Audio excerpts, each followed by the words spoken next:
नमस्कार भाई लोग, यूपी बिहार चैनल में आप लोगन के स्वागत बा। जैसे कि आप सब जाना तानी, भोजपुरी से संबंधित कोनो न कोनो अपडेट अपने चैनल के माध्यम से आप लोगन के डेली बाय डेली बतावत रहिले। तो ऐसे ही अपडेट देखे खातिर हमरे चैनल के जल्दी से जल्दी सब्सक्राइब करी।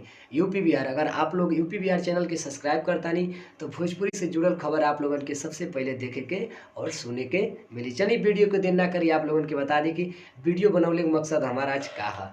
आप लोगन के बता दी कि पावर स्टार पवन सिंह जी के एगो बहुत बेहतरीन सॉन्ग आए वाला बा। इससे पहले मार्केट में काफ़ी ज़्यादा धूम मचले बाटे।